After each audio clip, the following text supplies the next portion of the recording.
So now that we have Flutter and all the platform tooling set up, it's time to finally create a Flutter project and run a first Flutter app on a device. For that, you should create a new folder anywhere on your system. The exact path is up to you. For example, on the desktop, on both Windows and macOS, this is a fine folder.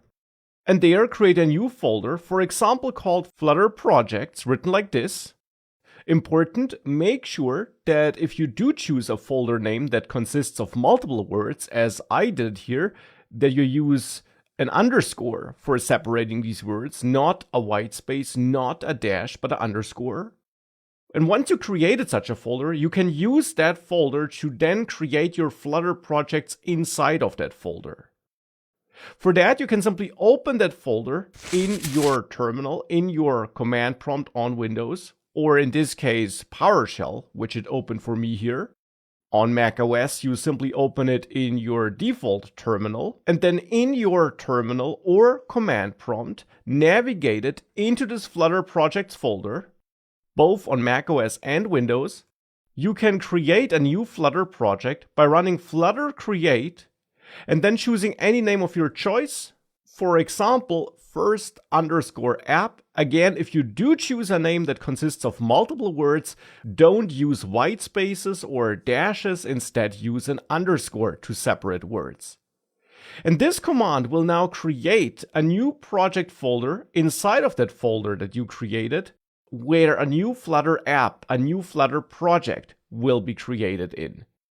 So you got a new project folder with a new Flutter project inside of it. And the command is exactly the same no matter if you are on macOS or Windows.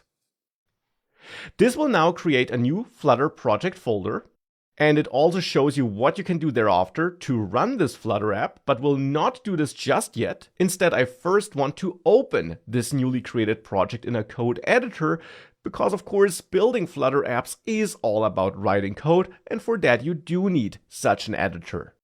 Now, whilst you could use Android Studio for writing your Flutter code, I personally recommend Visual Studio Code, which is an amazing and totally free, highly performant code editor, and which can be installed for all main operating systems. macOS, Windows, Linux. You can use it on all these operating systems. And if you visit code.visualstudio.com, it should automatically select the right version for your system here. Otherwise, you can click that arrow to pick the exact version you do want to install.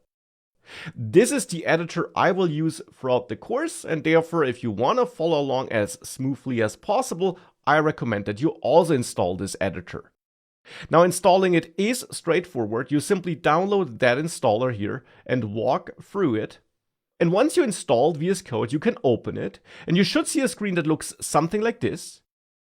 Now, you can go through these walkthrough steps here to learn more about VS Code. Attached, you also find a short free video that gets you started with VS Code and its most important features.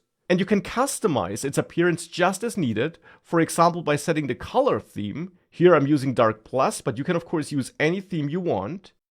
You can also go to View and hide and show various sidebars here. And once you're done, in the main sidebar, you should click Open Folder, and there select that first app folder, which you created a couple of seconds ago, and open it with VS Code.